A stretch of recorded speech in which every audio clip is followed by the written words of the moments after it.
Hello, so with Worlds Finals now just a few days away, I'm going to do a bit of a draft preparations for these finals. So obviously I don't have all the intel these teams do, but from their recent picks and bans and overall tournament priorities, I'm going over what champions these players might elect and what problems or nuances the ban phase might bring with it. So starting with Town 1, so we see Nagari, 7 different champions picked in the top lane. This is quite a lot, especially if you consider that Down 1 won many games rather fast or many series. So it's seeing champions like Ornn, Kennen and Lulu. Yes, most of them were just picked twice or once for the most played column here. So what is something we might expect in the top lane from him, looking at his solo queue statistics and pre-worlds priorities? Champions like Camille and Jace are quite suspicious here. Camille overall a very favorite pick in the tournament overall. Jace not so much, but a surprise Jace pick could certainly plan out well, and also he has already shown quite decently in the group stage how to play Jace. Looking in the jungle position, Canyon, he only has played 4 different junglers, so maybe that's a way Suning can attack his champion pool by banning these champions and then electing a jungler for themselves, taking Canyon off more comfortable picks here. But even so, Graves, Kindred and Nidalee are by far his most played champions because of the low variety of champs. Champions like Lilia and Hecarim are still being practiced by him in solo queue, and remember, solo queue is the source which is available to everyone, so we don't know what he's practicing in private or in scrims behind cameras, right? So all these solo queue guesses are a bit of mark here, and obviously they are scrimming and preparing many other picks we don't know and we can't know about. Looking now for Showmaker, 6 different champions, quite standard. TF Syndra, Silas are his most played, and he already showed quite great performances on champions like the TF in the last series. But what else could he maybe play? So obviously Lucian and Akali, the standard picks at the moment for mid laners or nearly every position here. And then a bit strange, maybe a Jace. So with him electing Jace in solo queue and Nagari also playing him quite dominantly, we could maybe see some flexes going on here, where we think it's going into the top lane, but then Showmaker elects it for himself. This could be something that might happen here. Looking for ADC position, Ghost, also 6 different ADCs, nothing all too spectacular honestly. Jhin, Ashe and Senna, more priority on these first 2 picks, especially with the last 2 series. But what else might he play? So this is quite interesting. He played a few games of Kai'Sa and a few games of Lucian in solo queue. Meaning, maybe Kai'Sa is here some hidden pick if the AD carry position gets pinched a lot. Maybe that's something. And the Lucian pick obviously very interesting, because G2 tried to flex it from the mid lane position into the ADC position, which didn't work out that well, right? So maybe Ghost tried for himself to see if that's something they could do if the Lucian is left open. Lastly, looking for Barrow, 7 different picks, also nothing too special there. Leona, Thresh and Pantheon. Leona, Pantheon, these early game roam heavy champions, and Thresh often because he's very good with Jhin and Ashe, as well as the Senna with his W to offer them some protection and movement abilities. What could we maybe expect besides these picks? So obviously he's a very great Alistar player, but Alistar is not that great at the moment, so unless there's a niche scenario where the champion might be coming in. Zed and Tahm Kench are champions he elected quite recently in solo queue, so maybe that's something. Like Zed is a very meta heavy support, who can actually do quite a lot in certain team comps. So we now have a grasp on champions down one prioritized and might elect out of the order here.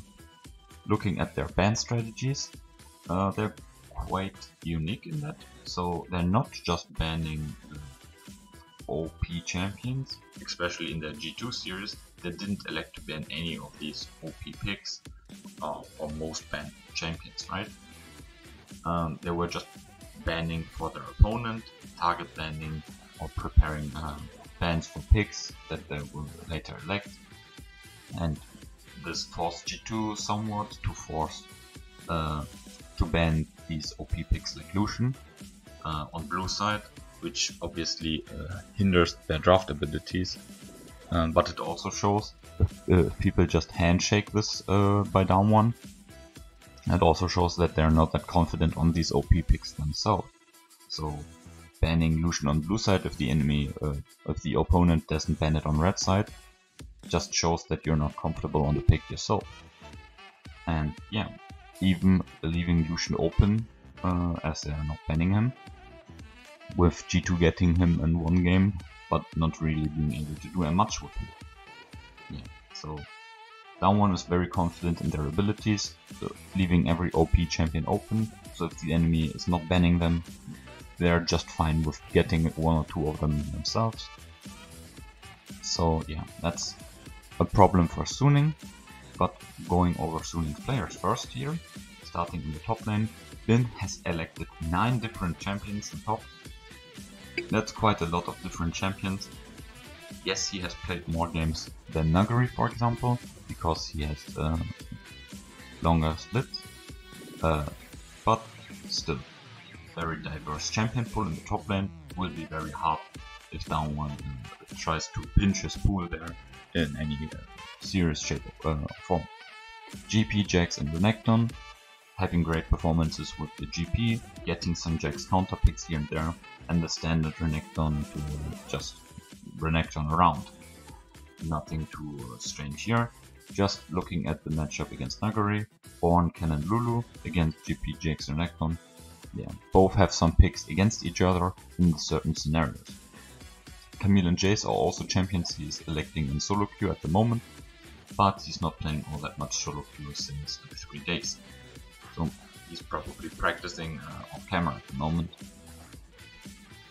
Looking in jungle, SOFM was 6 different junglers, so he's shown a larger champion pool, and especially the Jarvan is one of his key picks at the World Tournament so far, having achieved great results with it.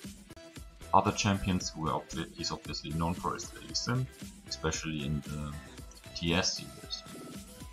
Set on the other side, it's a jungler he has selected somewhat in solo queue, obviously very weak farming, which is not really the meta at the moment, but a more heavy gank ability, which is also not the meta at the moment, but maybe something to keep in mind of.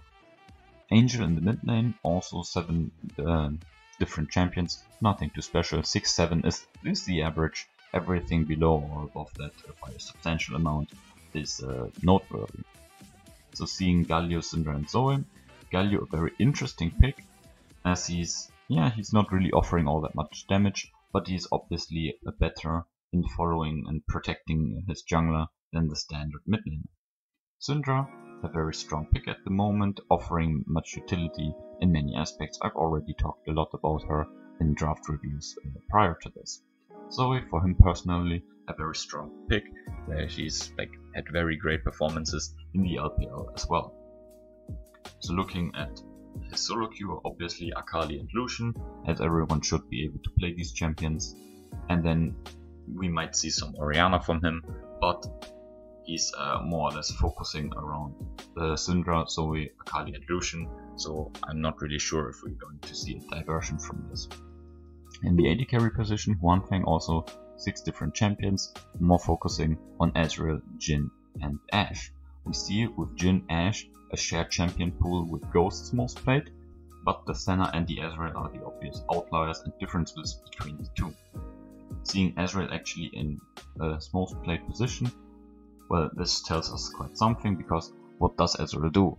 Ezreal is a safe AD carry who can sag lane a bit, to enable his support to roam even more, which is something we're going into afterwards, but it shows a bit how Suning prioritizes their priorities on the map and their lane setups. In the solo queue, Caitlyn, Aphelios and Twitch are one of his most played champions there. Maybe we see something niche there.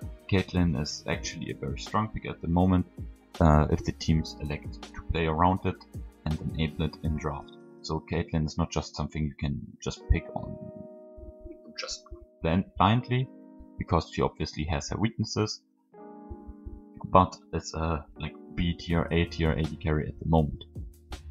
In the last position, Sword Art, Bard, Leona, Tahm-Kench. As I mentioned with the Ezreal, Bard, Leona, these are the champions that are being enabled by Ezreal.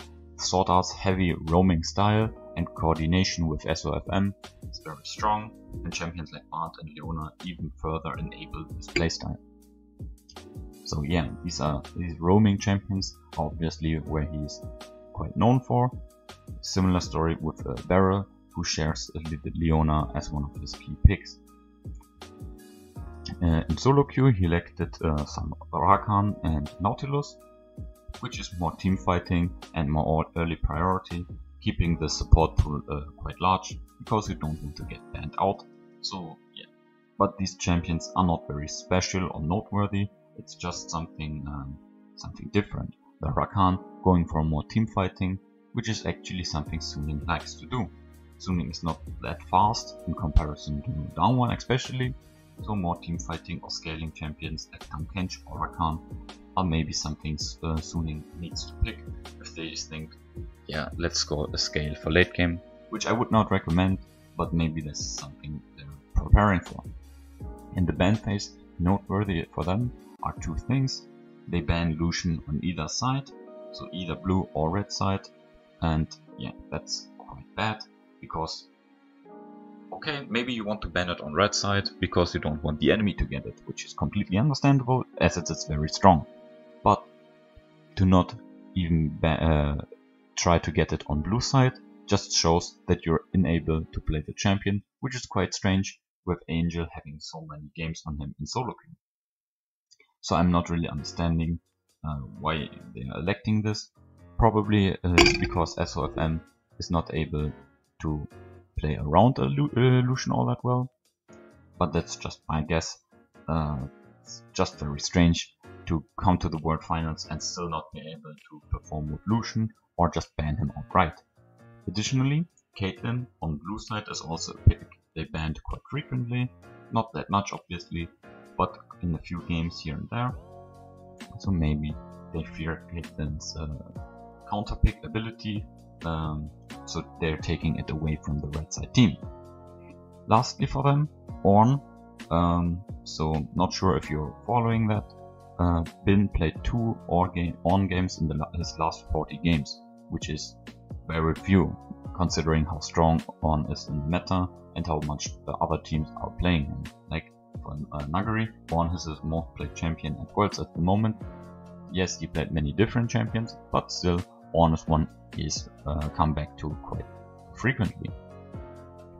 So additionally, with the low pick priority on Ornn, he's actually also banned quite regularly from them. If I remember correctly, he was banned every game but 2, and then he was picked 1 at Worlds for Bin, which is a very concerning fact, because Ornn is actually not that overpowered, and there are many champions now coming up in these later series, which could actually counter Ornn in a split push scenario, or even in a team fight, with Braum being more picked now as a counter pick to these movement and speed heavy champions. So yeah, Suning has a lot more issues here, but they have also some flexible strategies as well, with a great champion pool in the top lane and maybe a bit of the unusual Galio pick in the mid lane. But considering that down one is playing teams like SKT and Dragon X quite frequently in their national league, I'm sure Showmaker and the rest know how to play against the Galio, and quite honestly, Angel is not as good as Showmaker as Chovy, for example, and yeah, down 1 were able to get over the Galio from Chovy, so I'm not that worried about something like this catching them off guard. Not really. And the roam heavy style from Sword Art with his champions is matched by Beryl, even though he's not actually getting all that much setup from his AD carry. They're just that good. That's fact here. So overall, I feel like even in this draft preparation, I found out that down 1 is the heavy favorite here. They play greater champions for the meta at the moment, although they have some smaller champion pools or champion diversity in their Worlds performance. I'm sure these players know how to play other champions, and even if Canyon is just able to play 4 junglers, the rest of his team is then able to get any priority pick they want if Suning does elect to ban 4 junglers in a row. So I'm not too worried here.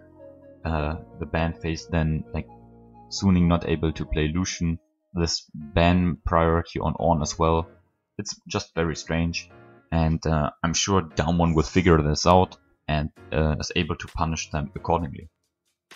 So yeah, that's it for this draft preparation. Hope you all had some learning experiences here, and yeah, wish you all a great day and see you around.